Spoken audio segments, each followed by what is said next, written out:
அந்த மனுஷன் கேப்டனை என்னென்னலாம் பேசியிருப்பாங்க இவங்க. இந்த திமுகவும் நாம் தமிழரும் ஒரு தங்கத்தை என்னெல்லாம் பேசக்கூடாதோ அதை எல்லாத்தையும் பேசி ஊடகத்துல நரேஷன் பில்ட் பண்ணி அவரோட உடம்பு சரியில்லைன்றதை அவமானப்படுத்தி அவரை எவ்வளவு மன உளைச்சல் ஆளாக்கியிருப்பாங்க. அந்த நிலைமையிலையும் இன்னைக்கு காசுக்காக, அதைத்தான் அண்ணன் சொல்றாரு, இது கல்லாப்பேட்டை கூட்டணின்னு, காசுக்காக அந்த கூட்டணியில போய் வச்சுட்டு வாங்கின காசுல ஒரு காரை வச்சுட்டு போட்டோ போடுறாங்கன்னா கேப்டன் ஆன்மா இவங்களை மன்னிக்கும் நினைக்கிறீங்க?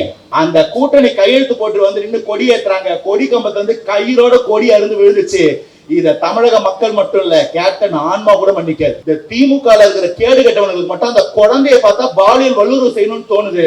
ஒரு பெண்மணி அவங்க புருஷன்கிட்ட இருந்து பிரிச்சு வச்சு கள்ள தொடர்பு ஏற்படுத்தலாம அந்த பெண்மணிக்கு தெரியாம அவளோட 2 வயசு குழந்தைய பாலியல் தொந்தரவு செஞ்சு கொடுமை பண்ணி அதுக்கு ரெகுலரா டார்ச்சர் கொடுத்து அந்த குழந்தை ரெகுலரா வலிப்பு வந்து ஹாஸ்பிட்டலுக்கு தூக்கிட்டு போனா செத்து போச்சு. போன வாரம் ஒரு கேள்வி வருது, ஒரு வாத்தியாரு, அங்க இருக்கிற ஒரு வாத்தியாரு பெண் குழந்தைகளுக்கு தொடர்ந்து தொல்லை கொடுத்துட்டு இருக்கிறானே, இன்னைக்குதான் தெரியுது இவன் தான் அந்த சாருன்னு. இன்னும் எத்தனை சார் இந்த திமுக காப்பாத்திக்கிட்டு இருக்குன்னு எனக்கு தெரியல. டாஸ்மார்க் இருந்ததுன்னா மற்ற விதமான போதைகள் வராது, கவர்மெண்ட்டே கரெக்டான அளவில் தேர்த்தி விற்கலாம்னு சொல்லி வித்தாங்க. இன்னைக்கு அது 12 மணிக்கு திறக்கணும்னா 12 மணிக்கு முன்னாடி கிடைக்குதா இல்லையா? நைட்டு 10 மணிக்கு மூடுனா 10 மணிக்கு அப்புறமும் கிடைக்குதா இல்லையா? இதுல பாட்டிலுக்கு 10 ரூபான்னு ஒரு ஊழல் வேற, அது ஒரு தனி கணக்கு. விஜய் சார் அந்த இடத்துல ஈவென்ட் பண்ண வந்தாரு, அந்த மேடையில நின்னாரு, அவர் எதையா பார்த்திருப்பாரு, அவர் சாட்சியா கூப்பிட்டாங்க, விசாரிச்சாங்க, பார்த்ததை சொன்னாரு. அந்த கூட்டத்துக்கும் செந்தில் பாலாஜிக்கு என்ன சம்பந்தம்? அந்த ஆளை எதுக்கு விசாரணை கூப்பிட்டாங்கன்னு வாய் வாடகை கூடுற எவனாவது பேசியிருப்பானா? எல்லா சுகத்தையும் தூக்கி போட்டுட்டு நன்றி கடனை திரும்ப செலுத்தணும்னு ஒரு சிங்கம் வந்து நிக்குது. இன்னைக்கு சொல்ற எழுதி வச்சுக்கோங்க, இந்த மொத்த நரி கூட்டத்தை இந்த சிங்கம் விரட்டும். தளபதி விஜய் அண்ணா அந்த ரேம்ப்ல நடந்து வரும்போது எப்படி இருந்துச்சு? ஒரு சிங்கம் வேட்டைக்கு போன மாதிரி இருந்துச்சு. 1.5 கிலோமீட்டர் ரேம்ப மனுஷன் 2 வாட்டி 2 நிமிஷத்துல போயிட்டு வராரு. இவர் எப்படி போனாரு? இன்னைக்கு ஐஐடில வாக்கிங் போக முடியல, ஆக நம்ம இங்க போவோம். அதுக்கு பந்தோபஸ்து வேற. நமக்கு படத்துக்கு சம்பளம் கொடுத்தவரு சம்பளம் வாங்கி ஒயிட்ல 500-600 கோடி ரூபாய் சொத்து காட்டுறாரு. நியாயமா சம்பாதிச்சாரு, காட்டுறாரு. சம்பளம் கொடுத்தவங்க பாக்கெட்ல 10,000 ரூபாய் இருக்குன்னு சொல்றாங்க. எனக்கு சத்தியமா புரியல. அப்படியே வீட்டுல கேஷ் இன் ஹேண்ட் 10,000 சொல்லிட்டு ஒரு 10 பேரோட உட்காந்து பிரச்சாரத்துல டீ குடிக்கிறாரு. எனக்கு என்ன டவுட்னா இதுல ஒரு 300 ரூபாய் போயிருக்குமே. 9,700 ரூபாய் வச்சுட்டு எப்படி ஒரு எலெக்ஷனுக்கு டெபாசிட் கட்டுவாருன்னு நான் ரொம்ப மனசு வருது போயிட்டேன். ஒரு மனுஷன், ஒரே மனுஷன் ஒத்தையாளா ஒரு கட்சி ஆரம்பிச்சு 2 வருஷத்துல தமிழகத்துல இருக்கக்கூடிய ஒட்டுமொத்த தீய சக்தியும் முட்டி போட்டு தண்ணி குடிக்க வைக்கிறான்ல, அவன் தலைவன், அன்காம்ப்ரமைஸ் தலைவன். இந்த மாதிரி ஒரு தலைவனை வரலாற்றுல தேடிதான் பார்க்கணும்.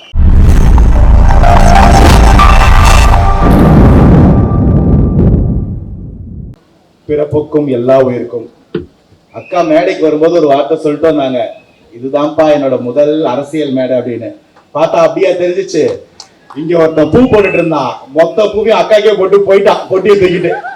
அந்த அளவுல ஒரு பேச்சு. பல்லாவரம் தொகுதின்னு சும்மா எடுத்து கேண்டிடேட் லிஸ்ட் பார்த்தேன். பார்த்தா திமுக வாக்குவது, அஇஅதிமுக வாக்குவது. கேண்டிடேட்டே இல்ல. அஇஅதிமுக கூட்டணியில ஐஜேகே நிக்குது, திமுக கூட்டணியில தேமுதிக நிக்குது. டைரக்டா வாக்கோவர் கொடுத்து இப்பவே சொல்ற 3வது எம்எல்ஏ ரெடி. முதல் 2 எம்எல்ஏ யாரும் தெரியல, பெரம்பூரும் திருச்சி கிழக்கும். டைரக்டா 3வது எம்எல்ஏவோட கூட்டத்துக்கு வந்திருக்கேன். நியாயத்துக்கு இதை வந்து வெற்றி கூட்டணின்னு சொல்லி வெற்றி விழான்னு சொல்லி இருந்திருக்கணும், பிரச்சார விழான்னு சொன்னாங்க. சரி, அது கொஞ்சம் ஜஸ்டிஸ் பண்ணுவோமேன்னு ஆரம்பிக்கிறேன். பேச வரும்போதே போர்டுல முதல் வார்த்தை பிறப்புக்கும் எல்லா உயிருக்கும். அது என்ன இது பிறப்புக்கும் எல்லா உயிருக்கும்? எல்லா இடத்துலயும் முதல் வார்த்தையா எழுதியிருக்கீங்க. எங்களுக்கு அரோஹரான்னு சொன்னாலும் ஒண்ணுதான், அலேலுயான்னு சொன்னாலும் ஒண்ணுதான், அல்லாஹு அக்பர்னு சொன்னாலும் ஒண்ணுதான். ஆக மொத்தம் நம்ம எல்லாரும் என்னைக்குமே ஒண்ணுதான். அதத்தான் அரசியல் ஃபார்மட்ல சொல்லியிருக்காரு. இத சினிமா ஃபார்மட்ல இன்னொன்னு சொல்லியிருந்தாரு அழகிய தமிழ் மகன் படத்துல. நீ நானும் ஒண்ணு, காந்தி பிறந்த மண்ணு, டீ கடையில நின்னு தின்னு பாரு பண்ணு அப்படின்னு. ஆக மொத்தம் எல்லாரும் என்னைக்கு ஒண்ணுன்றத தெளிவா புரிஞ்சுக்கிட்ட ஒரு மனுஷன். இன்னைக்கு அவரு தலைவர், நாளைக்கு அவரு முதல்வர். லயலா அண்ணன் பேசினாலே எனக்கு ஒரு பிரச்சனை என்னன்னா, அந்த மனுஷன் எல்லா கண்டென்ட்டையும் முடிச்சிருவாப்புல. நம்ம இப்ப அந்த கண்டென்ட் எல்லாம் வேற வேற மாதிரி, ஈயம் பூசின மாதிரியும் இருக்கணும், பூசாத மாதிரியும் இருக்கணும், பார்க்க பழியும் இருக்கணும், அதை தான் சொல்லிட்டு இருந்தாரு. திமுக நம்ம கிட்ட கேட்கிற கேள்வி, கொள்கை உண்டா? அதுக்கு நாங்க அப்புறம் வரோம். ஒரு கூட்டம் எப்படி ஆரம்பிக்குது? ஒரு பிரச்சார கூட்டம். முதல்ல நம்மளோட கொள்கை தலைவர்களுக்கு மரியாதை செலுத்துறோம். அந்த கொள்கை தலைவர்களின் 2 பெண் கொள்கை தலைவர்கள் இந்தியாவிலே எந்த ஒரு கட்சிக்கும் கிடையாது.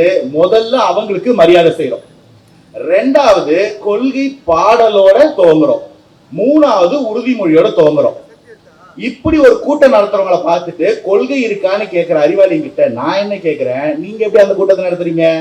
அந்த பாட்டை அண்ணன் சொன்னாரு, நான் பொறுத்தணுமா? குலுக்கி வச்ச கொக்க கொல்லா போல சாயங்கால வேல பொங்கி வந்தாலே. இந்த விழா எங்க நடக்குது இந்த பாட்டுனா, துணை முதல்வர் நம்ம பாலிடைல் பாப்பாவோட பிறந்த நாள் விழா நடக்குது. அதுல அண்ணன் ஒரு விஷயம் சொல்ல மறந்துட்டாரு. கீழே உட்கார்ந்து இருக்கிறது அமைச்சர் பெருமக்கள், மேல அந்த பிள்ளைங்க குட்டப்பாவாடையோட டான்ஸ் ஆடிட்டு இருக்கு. இதை டிவில லைவ்ல காமிச்சிட்டு இருக்கான். பார்த்தோன்னே நெஞ்ச நின்று போச்சு. டே வேற எவனாவது பார்த்தானா தமிழ்நாட்டை பத்தி என்னடா நினைப்பான்னு நம்ம குழம்பத்துக்குள்ள அங்க ஒரு அமைச்சர் நிறுத்து நிறுத்து நிறுத்து அப்படின்னாரு. பரவாயில்ல ஒருத்தனாவது சுதாரிச்சானேன்னு பார்த்தா மேலாடாத இறங்கி வந்து கீழே ஆடு ஒழுங்கா தெரியலன்னா. இதுதான் இவங்களுடைய கொள்கை, சமூக நீதி. மேடை ஏறினாக்க அகநானூறு புறநானூறுன்றது, மேடை விட்டு கீழே இறங்கணும்னு 200 200ன்றது. வாங்கறதுதான் வாங்குறீங்க, அதுக்கு ஒரு சைபரை கூட போட்டு மேல வாங்குறான்னா அதுக்கு கூட சுயமரியாதை கிடையாது. இத தைரியமா மேடையிலேயே சொல்றானுங்க. 200 பெறுவோம் வெல்வோம், 200 பெறுவோம் வெல்வோம். நீங்க 200 எம்எல்ஏ சீட் நினைக்காதீங்க, அது 200 ரூபாய் யூபிஐயோட பேமெண்ட் லிஸ்ட். சரி, இதுதான் உங்களோட கொள்கை லட்சணம். ஆட்சி எந்த லட்சணத்தில் நடத்திருக்காங்க பாத்தீங்கன்னா, அண்ணன் கில்லி படத்துல டைலாக் சொல்லுவாரு, தம்மா துண்டு பிளேடு மேல வச்ச நம்பிக்கைய உன் மேல வை ஜெயிக்கலாம் அப்படின்னு. 5 வருஷம் ஆட்சி மேல நம்பிக்கை இல்ல, 5000 ரூபாய் காசு மேல நம்பிக்கை. அந்த காசு எதுக்கா? 3000 ரூபாய் முன்னக்குட்டி போட்டாங்களாம், 2000 ரூபாய் வெயில் அடிக்கணும் போட்டாங்களாம். 2026ல தான் மே மாசம் வெயில் அடிக்கணும் கண்டுபிடிச்சிருக்கானுங்க. ஆனா தாவேக்கா எலெக்ஷனுக்கு வந்த உடனே வெயில் அடிக்க மாட்டேங்குது, மேகமூட்டமாவே இருக்குது. என்னடா சூரியனை ஒழிச்சிட்டோன்னு 5 நிமிஷம் மழை பெஞ்சாலே நடந்து போக முடியல, நீந்தித்தான் போற மாதிரி ஒரு ஊரு. இதுக்கு ஒரு பேரு, இதுக்கு ஒரு மேயர். சரி, அது அடுத்த எலெக்ஷன்ல பார்த்தோம். இந்த 2000 ரூபாய் கொடுத்துட்டு இதுதான் இவங்களின் வெற்றி மாடல்னு வேற எங்கெங்க காசை கொடுக்கலான்னு கேள்வி, ஒரே கேள்விதான் கேட்டோம். 2026ல எது கொடுக்குறீங்க? தேர்தல் வருது கொடுக்குறோம். 2024ல தேர்தல் வந்தது இல்ல, பாராளுமன்ற தேர்தல், அப்ப ஏன்பா காசு கொடுக்கல? 2025ல பொங்கல் வந்தது, அப்ப காசு கொடுக்கல. 2025ல வெயில் வந்தது, அப்ப ஒண்ணுமே கொடுக்கல. தாவேக்கா எலெக்ஷன்ல வந்து நிக்குதுன்னு சொன்ன உடனே பொங்கலுக்கு ஒரு 3000, வெயிலுக்கு ஒரு 2000, முன்கூட்டி போன ஒரு 3000ன்னு அக்கௌண்ட்ல காசை போட்டுக்கிட்டே இருக்காங்க. இது திமுக அக்கௌண்ட்ல வராது. அன்னைக்கு அண்ணன் சொன்னா ஞாபகம் இருக்கா? நம்ம எலெக்ஷனுக்கு வரோம்னு சொன்னோன்னு கொள்ளடிச்ச பணத்தை எடுத்து வந்து கொட்டு கொட்டுன்னு கொட்டுவாங்க. கவலையே படாதீங்க, வாங்கி வச்சுக்கோங்க, நம்ம காசு. வாங்கி வச்சுட்டு என்ன பண்ணணும்? செவிட்டு மேல விசில் அடிச்சு வீட்டுக்கு அனுப்பணும்னு சொன்னாரு. இன்னைக்கு அது நடந்துகிட்டு இருக்கு. இப்ப கடைசியா திமுக வந்திருக்கு. நமக்கு கன்ஃபியூஷன் என்னன்னா, கொள்ளடிச்ச காசை கொடுக்கலாமா வேணாமா, வாய்ப்பு இருக்கா இல்லையா? நான் இப்பயே சொல்றேன், சம்பாதிச்ச வரைக்கும் எடுத்துன்னு போயிடுங்க, உங்களுக்கு நல்லது. இல்லைன்னா மொத்தமா போயிடும். அப்புறமா நீங்க கேஸ் போட்டு நாளைக்கு கூட வக்கீல் ஃபீஸ் கொடுக்க முடியாம போயிடும், பாத்துக்கங்க. சரி, ஆட்சி நடத்த தெரியல. அடிப்படையில ஒரு கட்சி, ஒரு பேசிக்கா இந்த கட்சிக்கு ஒரு அறிவு இருக்கான்னு கேட்போம். இந்த கட்சியை ஏமாத்துறதுக்கு ஒன்னும் பெரிய ஸ்கேம் எல்லாம் வேணாம். ஒரு மாற்றுத்திறனாளி ஒருத்தர், அவரு கிரிக்கெட் ஆடி வேர்ல்டு கப் ஜெயிச்சேன்னு சொல்லிட்டு முதல்வரையும் துணை முதல்வரையும் பாக்குறாரு. என்ன பண்றாரு? நாச்சியப்பன் பாத்திர கடையில் போய் 2 கப்பு வாங்கிறாரு. நிஜமாவே வேர்ல்டு கப் ஜெயிச்ச நம்ம தலை தோனிக்கு கூட 1 கப்பு தான் கொடுத்தாங்க. இவரு மேட்சே ஆடல, 2 கப்பு 2 வேற வேற மாதிரி இருக்கு, அதை கூட நம்ம கண்டுபிடிக்க மாட்டாங்கன்னு அந்த கப்பை எடுத்து போய் கொடுத்தோன்னே அதை வாங்கி அறிவாலயத்து ஷோகேஸ் வச்சுட்டு அப்பாவும் புள்ளையும் சீரியஸ் டிஸ்கஷன். இவருக்கு அரசாங்கத்துல என்ன பண்ணி போடலாம். ஆக கடைசியில தான் தெரியுது, அவர் மேட்ச் நடந்தது பாகிஸ்தான், அவருக்கு கிரிக்கெட் ஆடவும் தெரியாது, பாகிஸ்தான் போறதுக்கு பாஸ்போர்ட்டும் கிடையாது. இப்படி ஒரு மனுஷன், சாதாரண ஒரு எளிய பிள்ளை, அவர் ஒரு ஸ்கேம்ஸ்டர். முதல்வரையும் துணை முதல்வரையும் ஏமாத்துறதுக்கு ஒரு 10 செகண்ட் யோசிச்சா போதும் அந்த மனுஷன் யோசிச்சிருந்தாருன்னா, இதுக்கு மேல இவங்களுடைய அறிவுக்கூறுவை பத்தி நம்ம பேசவா வேணும்?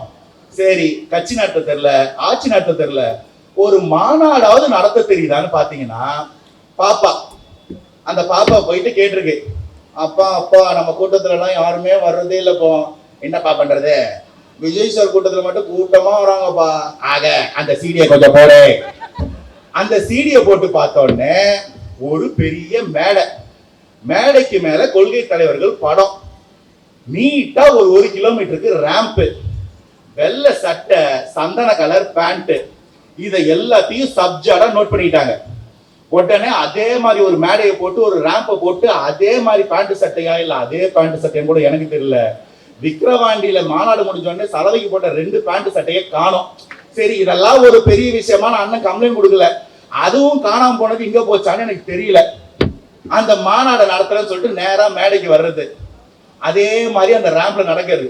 மனசாட்சியை தொட்டு சொல்லுங்க, ஒளிஞ்சிருக்கிற உடன்பிறப்புகள் நீங்களும் மனசாட்சி தொட்டு யோசிச்சு பாருங்க. உண்மையா தளபதி விஜய் அண்ணா அந்த ரேம்ப்ல நடந்து வரும்போது எப்படி இருந்துச்சு? ஒரு சிங்கம் வேட்டைக்கு போன மாதிரி இருந்துச்சு. 1.5 கிலோமீட்டர் ரேம்ப மனுஷன் 2 வாட்டி 2 நிமிஷத்துல போயிட்டு வராரு. இவர் எப்படி போனாரு? இன்னைக்கு ஐஐடில வாக்கிங் போக முடியல, ஆக நம்ம இங்க போவோம், அதுக்கு பந்தோபஸ்து வேற. உடனே என்ன சொல்றாங்க, அண்ணன் வரும்போது சந்தோஷத்துல துண்ட தூக்கி சுத்தினா மொத்த கூட்டமும் சுத்துது, ட்ரோன்ல இருந்து ஷாட் எடுத்தா சிவப்பு மஞ்சளும் அப்படியே கண்கொள்ளா காட்சியா இருக்குது. இங்க ஒரு அக்கா மைக்ல அனௌன்ஸ் பண்ணு, இப்பொழுது முதல்வர் வருவார், எல்லாரும் துண்ட தூக்கி சுத்தணும். உடனே கமாண்ட கட்டி எல்லாம் சுத்துறான், மேடையில சுத்துறான், கீழே சுத்துறான். மேடையில எல்லாம் ரிட்டையர் ஆன கேஸ். என்னன்னு கேட்டா இளைஞரணி மாநாடு வேற, அதுக்கு அப்புறம் வர தூக்கி சுத்திக்கிட்டே இருந்தாங்கல்ல. அதுல எவனோ 4 விசமிகள், அந்த விசமிகள் யாருன்னு எனக்கு தெரியும், நான் அதை அடுத்து சொல்றேன். என்ன பண்ணானுங்க, கெட் செட் கோ அப்படின்னு ஒரு படம் போக்கிரியில ஒரு டயலாக் வருது தெரியுமா, நான் ரெடின்னு சொன்னேன், எந்த டைரக்ஷன்ல நான் அட்டாக் பண்ணுங்க, அந்த மாதிரி துண்டு 4 பக்கத்துல வந்து மூஞ்சி முடிச்சு. மனுஷன் பாவம். எனக்கு ஒரே ஒரு மைண்ட் வாய்ஸ் தான், எல்லுவய பூக்களையே சிஎம்னு கூட பார்க்கலையே. சரி, மனுஷன் கதி கலகிட்டாரு. சரி, துண்டெல்லாம் தூக்கி போட வேணாம், ஸ்டேஜுக்கு வந்துடலாம்.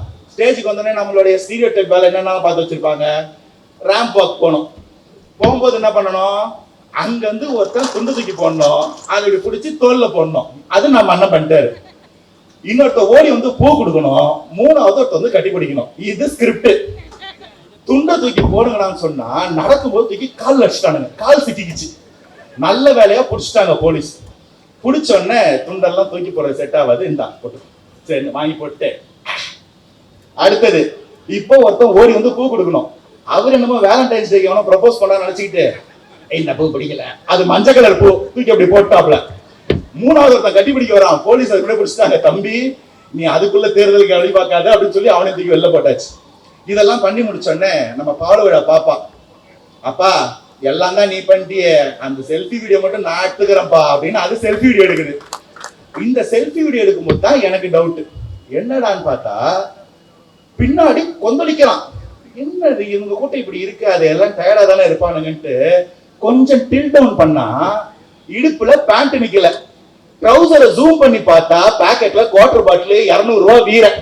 டேய், நீங்க கொண்டாட்டத்துல ஆடல, குவார்டர் போட்டு போதையில டான்ஸ் ஆடிட்டு இருக்கீங்களான்ற மாதிரி இருந்துச்சு. அதை வீடியோ எடுத்து அப்லோட் பண்ணியாச்சு. அடுத்து என்ன பாடல், விஜய் அண்ணா ஒரு பாட்டு போட்டாரு, உங்க விஜய் உயிர் என்ன பரணா. எப்படி இருந்துச்சு அந்த பாட்டு? சூப்பரா இருந்துச்சு, ஹிட். நம்மளும் ஒரு பாட்டை போடுவோம், வருகிறார் வருகிறார். நம்ம பசங்க சும்மா விடுவானுங்களா, ஒரே ஒரு குறுக்கள் வர வழி விடுங்கோ, ஒரே ஒரு குறுக்கள் வர வழி விடுங்கோ அப்படின்னு அதையும் ட்ரோல் பண்ணிட்டாங்க. இன்னைக்கு கூட இவங்களோட ஆட்டம் அடங்கல. பெரிய படத்துல வர்ற மாதிரி ஒருத்தன் கண்ணாடியை போடுறான், நம்மாவது ஸ்பைடர்மேனா என்னன்னு கூட தெரியல. பாட்டில போட்டா இப்படி பிடிக்கிறாரு, டெட்டி பேரை போட்டா இப்படி பிடிக்கிறாரு, கண்ணாடியை போட்டா இப்படி பிடிக்கிறாரு. புடிச்சு கண்ணாடியை போட்டு எவன் போட்டா எட்டி பார்த்து கரெக்டா இருக்காடா கேக்குறாரு. இன்னைக்கு ஒரு தெத்துல கையில கொடுக்குறான், கண்ணாடியை தலைகளா போட்டு குழந்தை. எனக்கு சத்தியமா மனசே தாங்கல, எதுக்கு இதெல்லாம் பண்றீங்க? இப்ப அடுத்த 2 நாள் ஸ்கிரிப்ட் இப்பயே சொல்றேன், டெட்டி பேரு இளநீர் எழுதி வச்சுக்கோங்க. நாளைக்கு 4 நாளைக்கு இது நியூஸ்ல வரலனா தர்பூசணி வேறையா? நம்ம உள்ள போட்டோம், புடிச்சிட்டாங்க உள்ள, அங்க உள்ள போட்டா என்னன்னு எனக்கு தெரியாது, அதுக்கு நம்ம பொறுப்பு கிடையாது. காப்பி அடிக்கிறோம்னு எல்லாத்துலயும் இறங்காதீங்க. கூட்டணின்னு சொல்லிட்டு அந்த கூட்டணி பேன் ஒண்ணு வருது. எங்க ஏரியால பிரச்சாரத்துக்கு வந்திருந்தார் ஒருத்தர். கூட்டணி வச்சிருந்தோம்னா அந்த எல்லா கட்சியோட கொடியும் வந்து அந்த வண்டிக்கு முன்னாடி அடுக்கி வச்சிருப்பாங்க, கொடி ஸ்டாண்ட. தூரத்துல இருந்து பார்த்தா அதை ஊதுவத்தி ஸ்டாண்ட் நினைச்சிட்டேன். அப்படியே குச்சி குச்சி குச்சி குச்சி குச்சியா இருக்கு. இந்த குழந்தைங்க பேய் படம் பார்த்துட்டு வந்தா பாத்ரூமுக்கு தனியா போகுது, அம்மா அம்மா வாமா, இந்த லாவாரம் ஒரு படத்துல பொண்ணா இருப்பாரு, அந்த மாதிரி எலெக்ஷன் தாவேக்கா விஜய் சார் வந்து நிக்கிறாருன்னு தனியா எலெக்ஷனுக்கு போக மாட்டேன்னு ஆளுக்கு கூட சேர்த்துனாரு. கூட சேர்த்தது யாருன்னு பாத்தீங்கன்னா தான் உள்குத்தே. 2021 யாரு திமுக திட்டினாங்களோ அவரு கூட்டணி. 2024 யார் திட்டினாங்களோ அவங்களும் கூட்டணி. இதுல உள் விளையாட்டு என்னன்னா, காலங்காலமா கூட இருக்கவனை விட நேத்து வந்தவனுக்கு சீட்டு ஜாஸ்தி. 2021 மானஸ்தன் சந்துருன்னு ஒரு மானஸ்தன்னார்ல, கமல்னு பேரு, அவர் 234 தொகுதியில் நின்னாரு. இப்ப அந்த கூட்டணிக்கு போனாரு, ஒரு சீட்டு கூட இல்லைன்ட்டாங்க. என்னடான்னு பார்த்தா அதை முன்னாடி வச்சிருக்காங்க, நமக்கு தான் தெரியல. அந்த கட்சியில ஸ்னேகன் ஒருத்தர் இருக்காரு, ரொம்ப ஆரோக்கியமா பாட்டுல எழுதுவாரு. அவரு பயண சொல்றாரு, 2026 நாங்க அடிக்கிற அடியில திராவிட மண்ண ஒருத்தரும் தொடக்கூடாது, ஓடிடம் நாம் நடிக்கணும் அப்படின்னாரு. யாரா சொன்னு பார்த்தா கமலஹாசன் சொல்லியிருக்காரு, அவர் கட்சி தலைவர். அவரு சீட்டே வேணாம் தேர்தல் வேணாம் போயிட்டாரு. வடிவேல் ஜோக் ஒண்ணு வரும், திரும்ப திரும்ப பேசுற நீ அப்படின்னு ஒரு ஜோக் வரும்.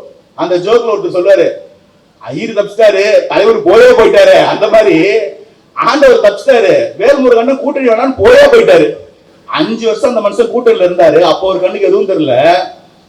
கூட்டணி முடிச்சுட்டு வெளில வந்தோடனே எல்லா மந்திரிகளோட ஊழலும் என்கிட்ட இருக்குது, நான் கேஸ் போடுவேன், காமிப்பேன், மிரட்டி பார்த்தா சீட்டு கொடுப்பாங்க. அங்கங்க இருக்குது சீட்டு, ஆளுக்கு 1-2 ஏதோ இந்த கேம் விளையாடுற சீட்டை பிரிச்சுட்டு உட்காந்த மாதிரி உட்காந்துருக்காங்க. அடுத்து தேமுதிக, அந்த மனுஷன் கேப்டனை என்னென்னலாம் பேசியிருப்பாங்க இவங்க, இந்த திமுகவும் நாம் தமிழரும். ஒரு தங்கத்தை என்னெல்லாம் பேசக்கூடாதோ அதை எல்லாத்தையும் பேசி ஊடகத்துல நரேஷன் பில்ட் பண்ணி அவரோட உடம்பு சரியில்லைன்றதை அவமானப்படுத்தி அவரை எவ்வளவு மன உளைச்சல் ஆளாக்கியிருப்பாங்க. அந்த நிலைமையிலையும் இன்னைக்கு காசுக்காக, அதைத்தான் அண்ணன் சொல்றாரு, இது கல்லாப்பேட்டை கூட்டணின்னு, காசுக்காக அந்த கூட்டணியில போய் வச்சுட்டு வாங்கின காசுல ஒரு காரை வச்சுட்டு போட்டோ போடுறாங்கன்னா, கேப்டன் ஆன்மா இவங்களை மன்னிக்கும் நினைக்கிறீங்க? தம்பின்னு ஒருத்தர் அவர் அன்னையில இருந்து வளர்த்து என்னுடைய அடுத்த பகுதியை செய்வான்னு சொல்லி கொண்டு வந்து நிப்பாட்டின ஒரு ஆளுக்கு உடன் நிக்காம காசுக்காக வெறும் கல்லாப்பேட்டிக்காக ஒரு கூட்டணிக்குள்ள போனா இதை கேப்டன் ஆன்மா மன்னிக்குமா? அதைத்தான் லயலான சொன்னாரு. அந்த கூட்டணி கையெழுத்து போட்டு வந்து நின்று கொடி ஏற்றுறாங்க, கொடி கம்பத்துல வந்து கயிறோட கொடி அருந்து விழுந்துச்சு. இத தமிழக மக்கள் மட்டும் இல்ல, கேப்டன் ஆன்மா கூட மன்னிக்காது. இந்த லட்சத்துல இவங்க நம்மள கேக்குறாங்க, நமக்கு அறிவு இருக்கா படிப்பு இருக்கான்னு. மேடையில கமல் உட்கார்ந்து இருக்காரு, முதல்வர் சொல்றாரு, சகோதரி கமல் பேசினா யாருக்கும் புரியலன்றாங்க.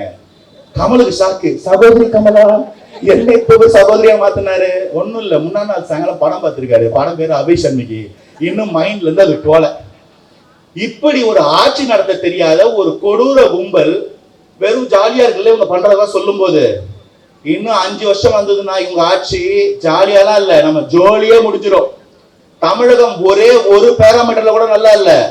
பெண் குழந்தைகள், பெண்கள், தாய்மார்கள், ஆண் குழந்தைகள், ஆண்கள் உட்பட யாரும் பாதுகாப்பா இல்ல. 14 வயசு வெளிமாநிலத்து பையன் ஒருத்தங்க வந்து வேலை செஞ்சுட்டு இருந்திருக்கான். அவனை பாலியல் வன்புணர்வு செஞ்சு ட்ரெயின்ல, ரயில்வே ஸ்டேஷன்ல ஒரு ட்ரெயின் கம்பார்ட்மெண்ட்ல அவன் உடலுக்கு உயிருக்கு போராடிட்டு இருந்தான். 4 மாசமா ஹாஸ்பிட்டல் வச்சு பாக்குறாங்க, அந்த குழந்தை செத்துட்டான். அதுக்கு காரணமானவங்க யாருன்னு இன்னைக்கு வரைக்கும் தெரியல. எவனோ 2 காமுகனும் அந்த குழந்தைய அந்த கொடூரம் பண்ணியிருக்கான்.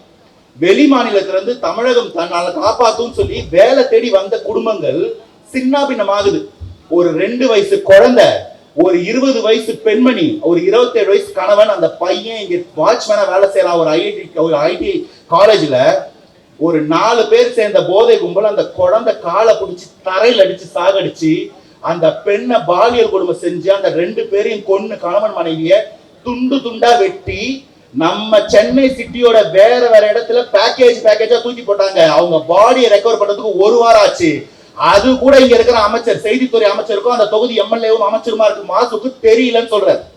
ஒரு பையன் பொழப்புக்கு, வயிற்று பொழப்புக்கு ஊர்ல இருக்கிற அம்மா அப்பாக்கு 1/2 வயிறு கஞ்சி ஊத்த முடியுமா அந்த வேலை பாக்குறான். நம்ம ஊரை சேர்ந்த 4 தருதல, நம்ம ஊரா இருந்தா தப்பு பண்றவனை மன்னிக்கணுமா என்ன, ஏத்துக்கணுமா என்ன? கஞ்சாவை போட்டுட்டு ரீல்ஸ் மோகத்துல அவனை வெட்டி அவன் ரத்த குளத்துல கடந்த வீடியோ பார்த்தோம். 2 நாள் அந்த பையன் குணமாயி ஊருக்கு போயிட்டாங்கன்னு சொல்றாங்க. அந்த பையன் எங்க போனான்னு யாருக்குமே தெரியல. நம்ம ஊர் பையன் ஸ்விக்கி சொமேட்டோல வேலை செய்ய போறான், அவனையும் ரீல்ஸ்க்காக இன்னும் 2 பேர் வெட்டுறான். யாருக்கு பாதுகாப்பு இருக்கு? 2.5 வயசு பச்சிலம் குழந்தை. ஒரு பச்சை குழந்தை பார்த்தா என்ன தோணும்? தூக்கி கொஞ்சலான்னு தோணும்.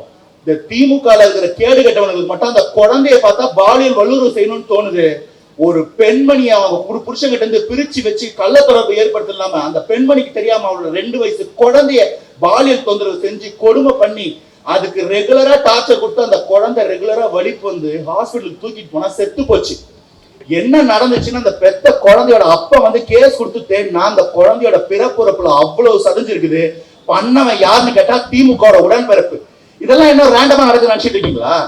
இந்த இடத்துல அண்ணா யூனிவர்சிட்டியில யார் அந்த சார் ஒட்டுமொத்த தமிழகமும் கதறணுமே பதில் சொன்னாங்களா? ஒரே ஒரு திருடன் மட்டும் உள்ள போட்டாங்களே. போன வாரம் ஒரு கேள்வி வருது, ஒரு வாத்தியாரு, அங்க இருக்கிற ஒரு வாத்தியாரு பெண் குழந்தைகளுக்கு தொடர்ந்து தொல்லை கொடுத்துட்டு இருக்கிறானே, இன்னைக்குதான் தெரியுது இவன் தான் அந்த சாருன்னு. இன்னும் எத்தனை சார் இந்த திமுக காப்பாத்திட்டு இருக்குன்னு எனக்கு தெரியல. வெறும் பெண்கள் குழந்தைகள் பாதுகாப்பு பத்தி மட்டும் பேசிட்டு இருக்கேன். தமிழகம் வளர்ந்துருச்சுன்றாங்க. 2021 இருந்து 2026 நம்ம வாழ்க்கை யார் வாழ்க்கையாவது வளர்ந்துருக்குதா? ஒண்ணுமே கிடையாது. இது எப்படி சும்மா நேச்சுரல் நடக்குது நினைக்கிறீங்களா? போதை என்னென்னலாம் போதை ஒரு மாநிலத்தை மக்களை கெடுக்குமோ ஒட்டுமொத்த போதையின் புகலிடமா இன்னைக்கு தமிழகம் இருக்கு. வரும்போது சொன்னாரு ட்ரக் ஃப்ரீ சொசைட்டி அமைக்க போறேன்னு. இன்னைக்கு அது ஃப்ரீ ட்ரக் சொசைட்டி. எந்த போதையும் எங்கேயும் கிடைக்கும். போற போக்குல ஸ்விக்கி சொமேட்டோல விற்பாம் போல இருக்குது. அந்த நிலைமை கொண்டு வந்து நிப்பாட்டிச்சிருக்காங்க. டாஸ்மார்க் எதுக்கு ஓபன் பண்ணது? டாஸ்மார்க் இருந்ததுன்னா மற்ற விதமான போதைகள் வராது, கவர்மெண்ட்டே கரெக்டான அளவில் தேர்த்தி விற்கலாம்னு சொல்லி வித்தாங்க. இன்னைக்கு அது 12 மணிக்கு திறக்கணும்னா 12 மணிக்கு முன்னாடி கிடைக்குதா இல்லையா? நைட்டு 10 மணிக்கு மூடுனா 10 மணிக்கு அப்புறமும் கிடைக்குதா இல்லையா? இதுல பாட்டிலுக்கு 10 ரூபான்னு ஒரு ஊழல் வேற, அது ஒரு தனி கணக்கு. இதை தாண்டி பிளாக்ல ஓட்டுற கணக்கு ஒண்ணு. சரி, டாஸ்மார்க்ல வித்தீங்களா, அதோட நிறுத்துறீங்களா? கள்ளச்சாராயம், கள்ளக்குறிச்சியில 66 பேர் செத்தான். மற்ற மாவட்டம்லாம் சேர்த்து கிட்டத்தட்ட 100 பேர் செத்துருக்கான். ஒரு குழந்தை பள்ளிக்கூடத்துல சத்துணவு சாப்பிடும்போது செவிடிச்சு தள்ள விழுந்தா அந்த குழந்தைக்கு இழப்பீடு 3 லட்சம் ரூபாய். ஒரு குழந்தை செத்து போயிட்டாங்க சாப்பிட்டு இருக்கும்போது. சாப்பிடும்போது சாவு வர்றதை கற்பனையாவது பண்ணி பார்க்க முடியுமா? ஆனா கொழுப்பெடுத்து கள்ளச்சாராயம் குடிச்சு செத்தவனுக்கு 10 லட்சம் ரூபாய் இழப்பீடு கொடுத்தாங்க. என்னடான்னு விசாரிச்சா கள்ளச்சாராயம் காய்ச்சல் திமுக காரன். எங்க இதை அப்படியே விட்டோம்னா கம்ப்ளைண்ட் வந்து திமுக பேரு கட்டுருமோன்னு எல்லாருக்கும் 10 லட்சம் ரூபாய் அரசாங்கம் இருந்து எடுத்து கொடுத்துருக்காங்க. ஆனா நம்ம கரூர்ல ஒரு சதியை ஏற்படுத்திட்டு ஊனு கத்தன வாயெல்லாம் இன்னைக்கு செந்தில் பாலாஜி அதே கேஸ்ல விசாரணைக்கு போகும்போது ஏன்டா இந்த ஆளை கூப்பிடுறாங்கன்னா யோசிச்சாங்களா? விஜய் சார் அந்த இடத்துல ஈவென்ட் பண்ண வந்தாரு, அந்த மேடையில நின்னாரு, அவர் எதையா பார்த்திருப்பாரு, அவர் சாட்சியா கூப்பிட்டாங்க, விசாரிச்சாங்க, பார்த்ததை சொன்னாரு. அந்த கூட்டத்துக்கும் செந்தில் பாலாஜிக்கு என்ன சம்பந்தம்? அந்த ஆளை எதுக்கு விசாரணை கூப்பிட்டாங்கன்னு வாடகை கூற எவனாவது பேசியிருப்பானா? முதல் நாள் வந்து நின்றுக்கிட்டு வாடகை கூற ஒருத்தர் சொல்றான், என் தம்பி விஜய் மன வருந்திருப்பார் இல்லையா, தம்பி வரட்டி என்ன, அண்ணன் நான் வந்திருக்கேன் இல்லையான்றது. 3வது நாள் பேமெண்ட் பெறப்பட்ட பேடிஎம் தொகை ரூபாய் 200 பெற்ற உடனே கேட்கிற கேள்வி, அவருக்கு வருத்தம் இருக்கிற மாதிரி தெரியலையே. 4வது நாள் மேடை போட்டு சொல்றான், அங்க செத்தவன் எல்லாம் சாக வேண்டியவன் தான், விஜய் கூட்டத்துக்கு போனா சாகணும்னு. யார? 10 குழந்தை உட்பட 41 பேர் சாக வேண்டியவன் தான் சொன்னவங்க இன்னைக்கு வாயை திறந்தாங்களா? இந்த லட்சத்துல ஒரு ஆட்சி கட்சி இருந்தா இந்த தமிழகத்தை காக்க யார் வருவான்னு வேண்டிட்டு இருக்கும் போது கடவுளா அனுப்பிச்ச ஒரு மனுஷன் இந்த மனுஷன். இது ஒண்ணு சும்மா மேடை பேச்சுக்கு நான் சொல்லல. ஒரு கதை ஒண்ணு சொல்லுவாங்க. ஒரு காடு ரொம்ப மோசமான நிலைமையில இருந்துச்சான். அந்த காட்டுல மிருகங்கள்லாம் ஒரு வரமுறையே இல்லாம நெறியே இல்லாம கண்ட நேரத்துக்கு வேட்டையாடிக்கிட்டு கண்ட மேனிக்கு சாப்பிட்டுட்டு இருந்துச்சான். காட்டுல இருந்த எல்லாமே அழிஞ்சு போய் காடே நிலகுலையிற மாதிரி ஆயிப்போச்சு. யாராவது ஒருத்தர் வரமாட்டாங்களா, இந்த காட்டை காப்பாற்ற மாட்டாங்களான்னு எல்லா மிருகமும் வேண்டிக்கிச்சான். அப்போ வெளிச்சத்துல இருந்து ஒரு சிங்கம் வந்துச்சான். அந்த சிங்கம் என்ன சொல்லிச்சான், இந்த காடை காப்பாற்றணும்னா ரூல்ஸ் போடணும், இப்படிதான் வேட்டையாடணும், புல்லு சாப்பிட்ற மிருகமா இருந்தாலும் இப்படிதான் இவ்வளவுதான் சாப்பிடணும், கண்ட மணிக்கு கண்ட நேரத்தில் சாப்பிடக்கூடாது, தண்ணி குடிக்கிற இடத்துல சாப்பிடக்கூடாது, கர்ப்பமா இருக்க மிருகத்தை அடிக்கக்கூடாதுன்னு ஒரு பெரிய ரூல்ஸ் போட்டுச்சான். அந்த ரூல்ஸை யாரும் மீற முடியாத மாதிரி ரொம்ப ஸ்ட்ரிக்டா பாத்துக்கிச்சான்.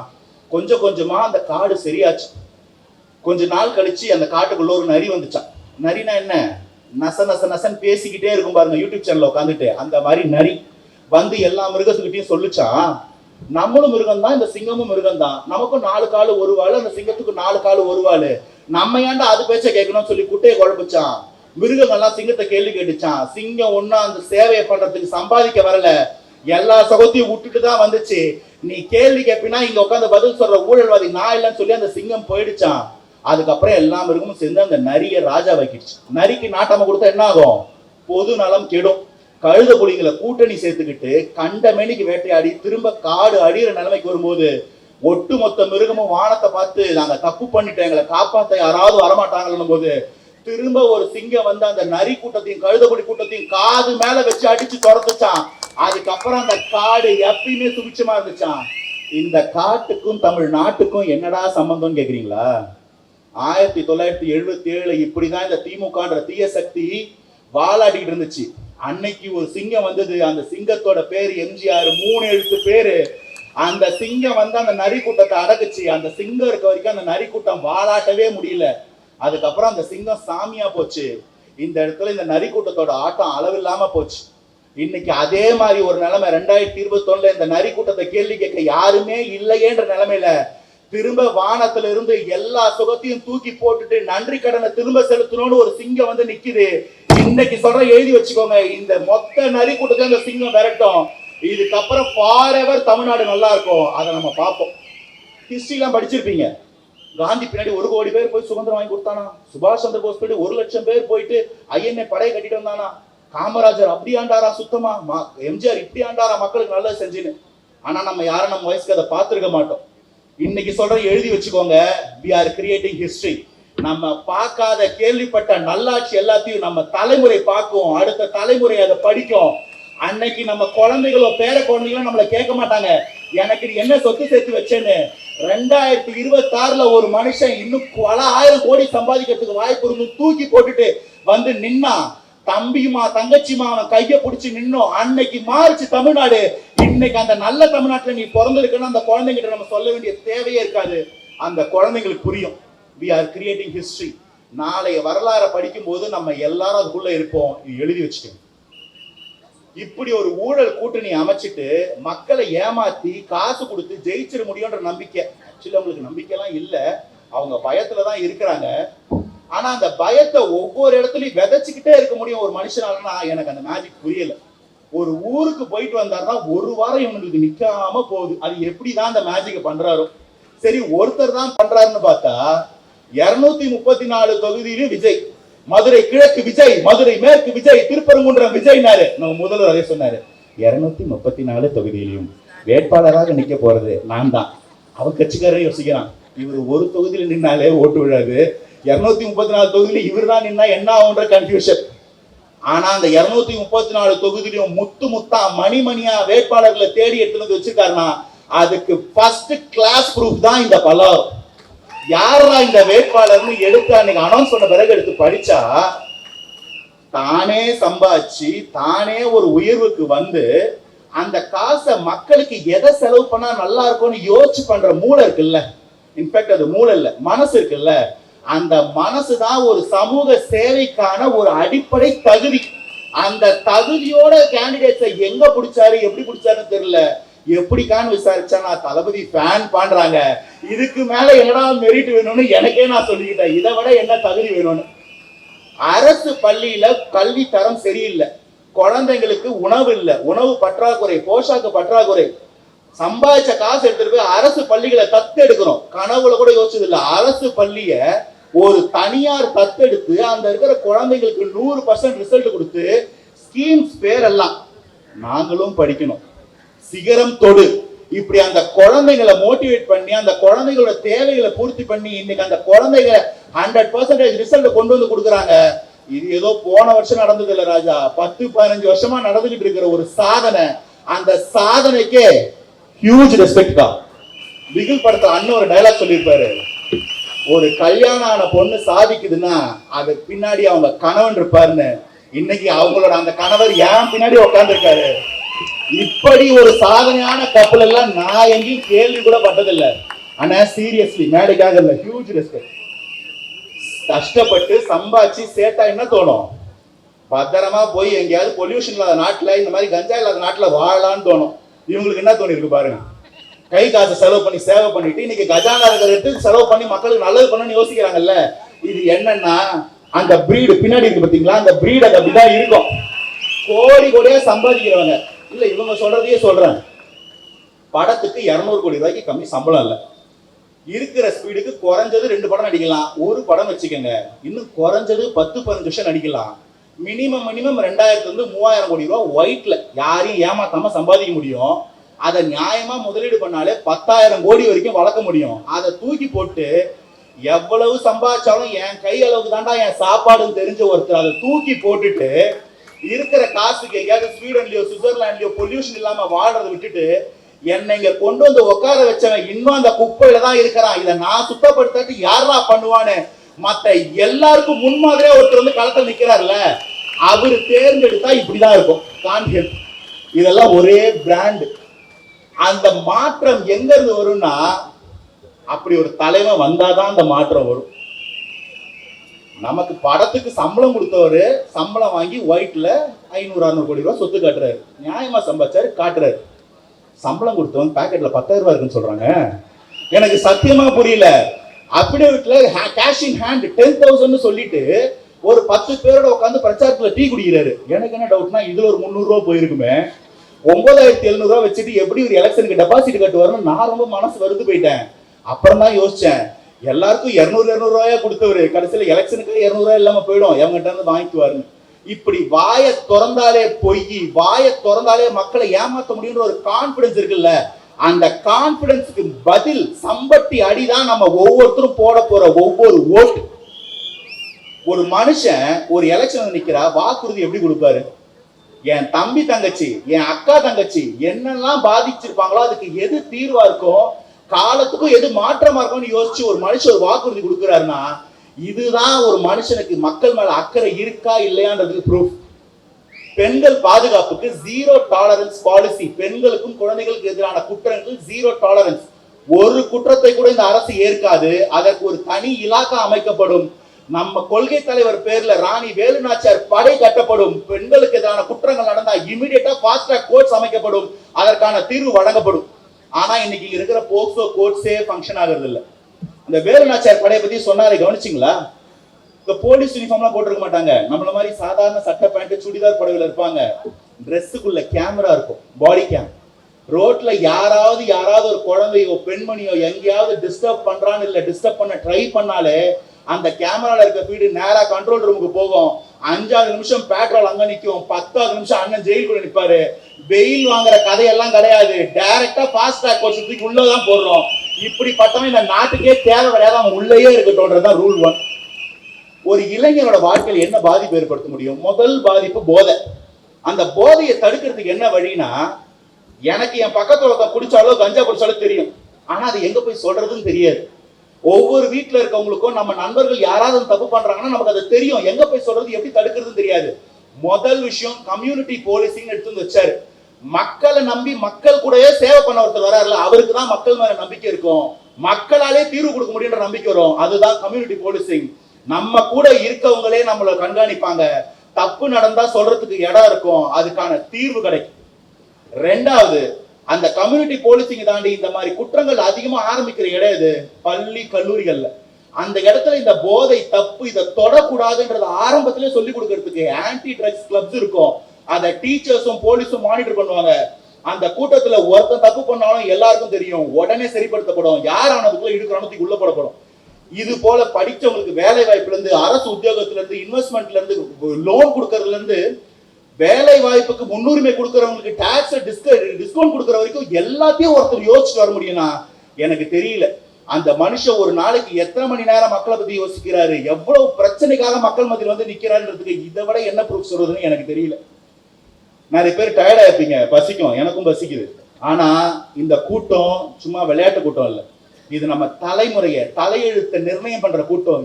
இந்த நேரத்தை, இந்த மாற்றத்தை, இந்த மாற்றத்திற்கான கடைசி வாய்ப்பை தவற விட்டோம்னா கண்டிப்பா எழுதி வச்சுக்கோங்க, அத்திப்பட்டி மாதிரி இந்த தமிழ்நாடு ஒரு இடத்துல காணாம போகும்.